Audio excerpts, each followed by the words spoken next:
Welcome to Sotokler Sessions, a podcast where design, art, and architecture come together through conversation. I am Victor Sobra, co-founder of Sotokler Studio in Rome, Italy. From here, we help interior designers around the world bring projects to life by sourcing vintage design and creating custom furniture and fixtures with local ateliers and galleries. Our work is rooted in access, in opening doors to objects, places, and people that are not always easy to find. But in this podcast, the focus is on the talents behind it all. Each week, I sit down with designers, architects, gallerists, and creators from across the globe. Together, we explore their journeys, the turning points in their careers, and the ideas that shape how they see and make. This week on Sotokler Sessions, I had the pleasure to record with Hilary Matt, founder of Hilary Matt Interiors. Hilary is an interior designer based in New York City. Her work has this effortless mix of comfort and elegance. It's beautiful, but never forced. You can tell that what she does is truly a passion. We spoke about her style and how it has evolved over the years, moving from sharp contrast to something softer and more natural. She talked as well about what it means to slow down sometimes in design, to give things time, to trust her instincts, and to never treat creativity like an emergency. She also told me about some of her recent projects, from a penthouse in Tribeca with a 3-floor terrace, to a fun dance studio on the Upper East Side, and a contemporary home in Miami built entirely from scratch.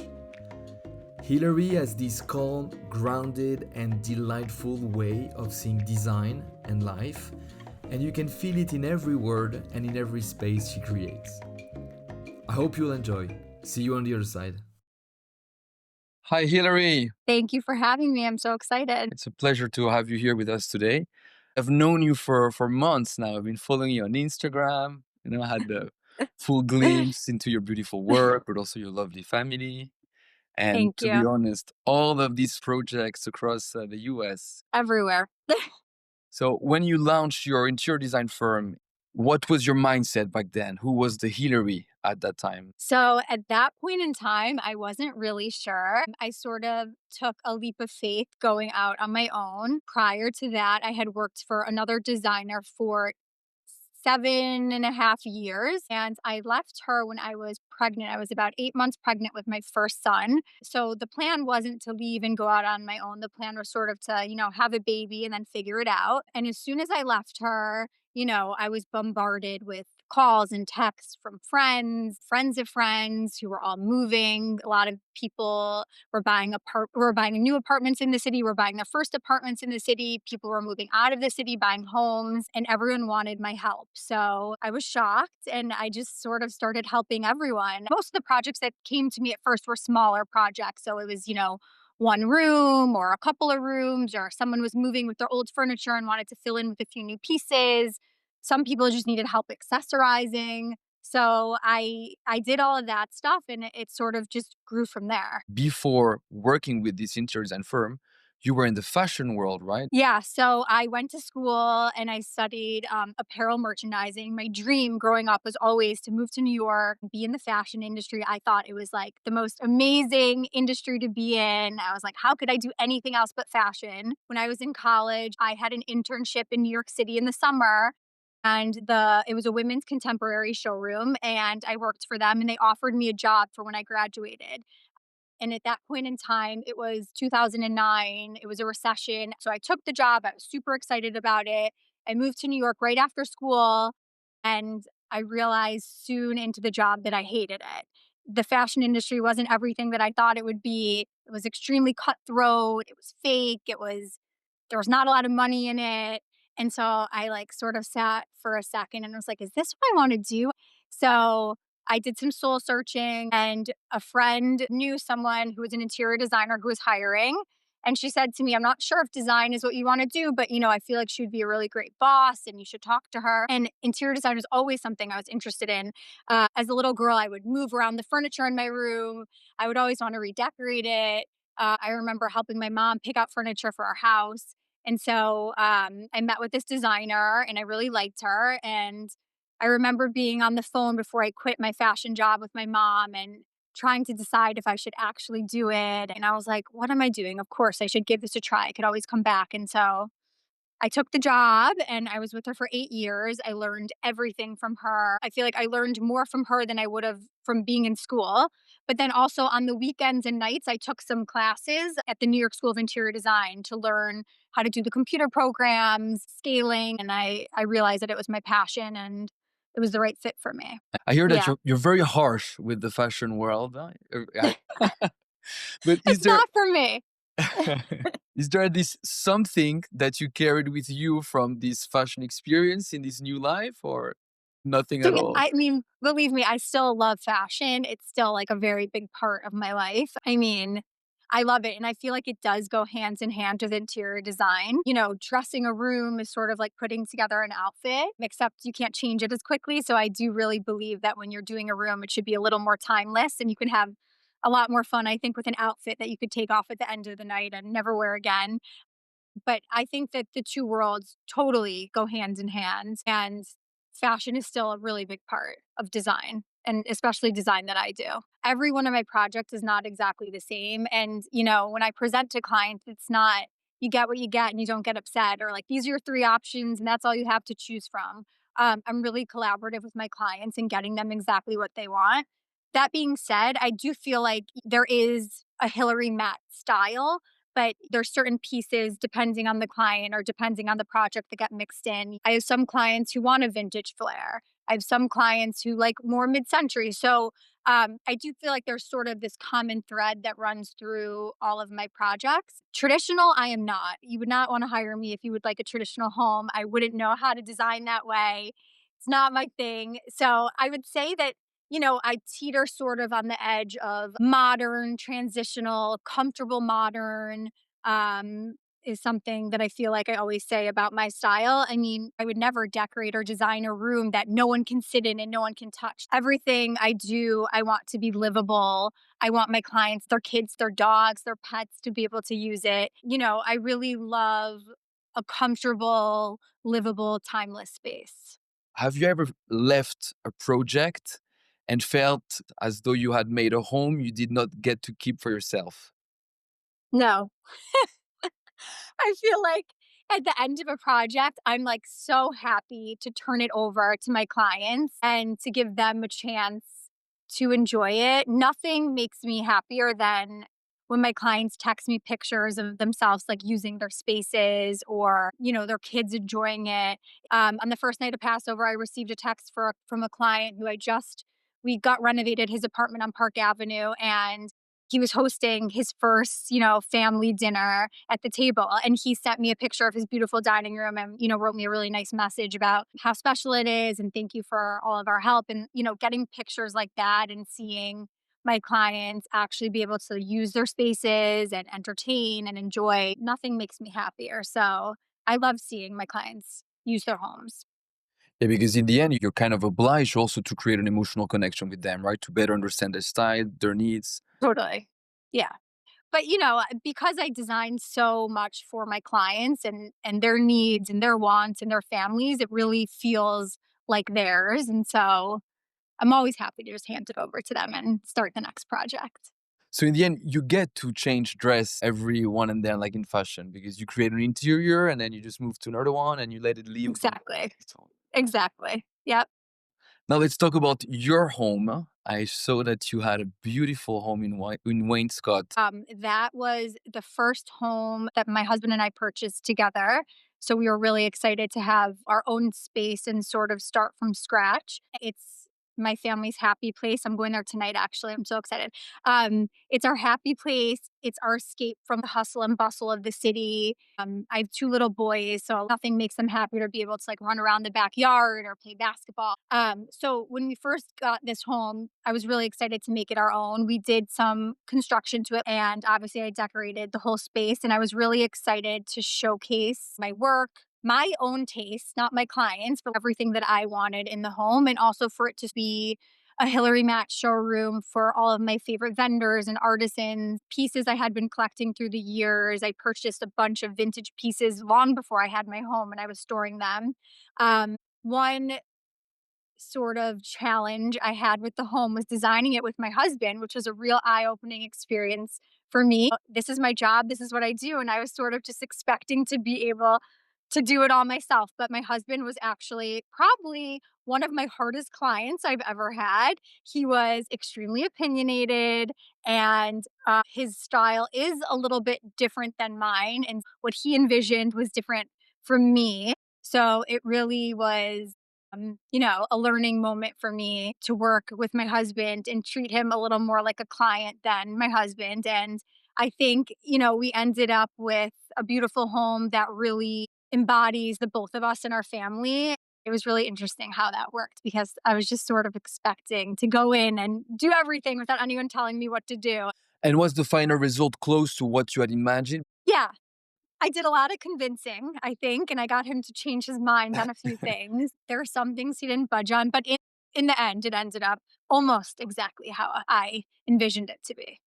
I feel like I did a lot of things that I had been trying to do or pushing clients on that no one had agreed to. I was like, all right, I'll just do it in my own house. But yeah, and I also feel like I experimented with a lot of things, artisans or companies that I hadn't used before that I was able to try it out first. And if it was a flop, I knew I wouldn't use it again. But, I also got lucky and I feel like I found a lot of new vendors and people who we could work with. You said you kind of use it as your showroom. Many gallerists, many people who run a showroom, what they love to do is actually having a rotating collection. Are you also doing that with your home? So I haven't sold anything from my house yet, but I feel like some of my clients have seen things in my house. I'm like, oh, I want something like that, or I love that. And then me, I mean, I'm constantly adding more things. My husband's like, it's enough with the tchotchkes. We have enough accessories. We have enough things. He's like, nothing else. I keep like sending him more art. He's like, where are you putting that? We don't even have a wall. But like, that's just me. I feel like I'm always like, I want something else. And I get sick of things really easily because I see them so much. So I do feel like I'm constantly bringing, I'm laughing actually because I have a chair in the back of my car that I'm bringing out with me tonight that I decided to bring that he doesn't even know about. But yeah, I mean, I'm constantly swapping things out. My basement there is like a storage unit basically for things, but I'm always adding and swapping. But I feel like that's natural with me and what I do. It's ever changing. Maybe let's take a moment to go back to the beginning of this conversation. We're talking about when you launched your own firm in 2017. Since then, I'm sure your style changed. Yeah. Have you ever taken the time to look back and see what changed? There's a lot more contrast in my designs at the beginning, a lot of black and white, a lot of I don't know, maybe like more modern feeling, not as soft. And I feel like now sort of everything is a little bit more warm and cozy and well, I mean, I guess I've always done comfortable, but like sort of comfortable looking, a little bit less color, less contrast, more natural feeling. I feel like it's always in ebbs and flows and it changes, but I always have some of those fun projects. Like I just came from a site visit at a dance studio that I'm doing on the Upper East Side that's like really fun and poppy and punchy. So I think it depends on the project, but I do feel like less contrast these days and more sort of cohesiveness. And it's maybe a little bit more organic, I would say, the feeling of everything than how it was at the beginning. But I don't know. I still look back at my designs from, 7 years ago and I still love them. I just feel like they've adjusted a bit with time. Are there any like two, three signature projects of the past few years that really had an impact on you and made you think about your own style? Yeah, so I feel like working with different clients and on different projects always, challenges me and my team. But like, those projects that a client really lets me do my thing, I feel like those end up the best and those really make my creative juices churn and they end up being my favorite just because I feel like I can really put my all into them. And projects like the dance studio I was just talking about, like those are so fun and so different from what we normally do. So, I always love to mix in a few of those. And I recently completed, it was about a year ago, a penthouse in Tribeca, this like gorgeous 3-floor outdoor space. And that client really gave me so much creative freedom. And I really think that the end result shows that, and it really turned out special. And so that one I really love. A project in Miami I just completed that we were working on for 3 years, I think. It was a ground up build. That one too is really special to me. We did everything: kitchen, the bathrooms, the floors. We helped with the shape of the stairs, all of the little details. And I just feel like it turned out amazing. This is so fun to listen to. I mean, it's the type of projects, that leaving them, I'm sure, is also extremely Yeah. Yeah. satisfying. Yeah. It's exciting. I propose that we do a fun exercise. So, series of questions. You can do the long form or just answer with one word. A scent that makes you feel at home. What would it be? It's called Sea Salt Grapefruit from Apotheke. It's a candle company, fragrance company in Brooklyn, and that's like the only scent I use in my house in the Hamptons, and I love it. Very precise. A material you are magnetically drawn to. Marble, I feel like I always love marble, interesting marble, and like warm, cozy, soft fabrics. I feel like I'm always drawn to as well. What about a piece that you regret letting go of? Honestly, I can't even think of something. I feel like I'm like such a hoarder and I never get rid of anything. Um, like nothing. I don't know. I feel like I should probably get rid of some things because I never do. They all end up in the Hamptons with your husband, right? And they all end up in my basement and then my husband's yelling at me that they're there. Okay, next one. A design or life rule you secretly love to break. I really like mixing metals in spaces. I feel like people are always so nervous to do that and are afraid that's wrong. But I really think if it's done the right way, it looks really cool. So I love that. A space in any city that you feel is like deeply alive. Honestly, I would just have to say New York City in general. There's so much energy. Like, I really just think that there's no place like it. Actually, I agree with you. So yeah, sold. I'm Tried to think of sold. something else, but honestly, seems so basic. But New York it's really alive at all times. Any trips you did recently that maybe inspired you specifically? So, I always love going to Paris. I feel like the same way I feel about New York, I feel about Paris. I feel like it's such a beautiful city. I mean, the architecture, everything looking around, the people. It's just every time I'm there, I feel like I'm inspired. Visiting all the showrooms, the stores, the flea market. I mean, it's just unlike anything else. I love it there. I also love visiting. I haven't been in a year and a half, but I try to go every year. There's a vintage fair in Texas in Round Top that they do twice a year. That's always so amazing. So I love going there to buy stuff for myself, for my clients, and even just for inspiration. It's endless design. So I would say those two places. Yeah, that's the magic of procurement. What feels urgent to you right now in your business, maybe also in your life? So in my business, I feel like something that I've learned over time is that nothing is an emergency. We're not saving lives. We're not doctors. A pillow is not an emergency. A sofa is not an emergency. So I just really feel like I've taken a step back and tried to be a little more chill with everything. Of course, I'm a problem solver and I want everything to be perfect and my clients to be happy. But I do feel like I've sort of taken a step back and realizing, and I don't know if this is just since I've had kids and a family, and it's just something that I've realized is that time away from work is so precious. And I've really been less, I mean, I'm always responsive, but I feel like I've taken a break at nights and on weekends that I'm not on my phone all the time. And, if a client's texting me or emailing me and it's not a real emergency, which I don't even know what a real decorating emergency would be. I guess if there was a flood or something. But it could wait till the morning or it could wait until I'm not with my kids, which I used to not be like. I'm trying not to have as much urgency in design Mm. and really being more thoughtful about my responses to clients and when I respond just for my own well-being and my family's well-being. I'm a workaholic. I love work. I don't think I would be a good stay-at-home mom. A stay-at-home mom is the hardest job in the world. And I don't think I could actually do that. And I love working. I love coming to the office. I love being with my team. I love being with my clients.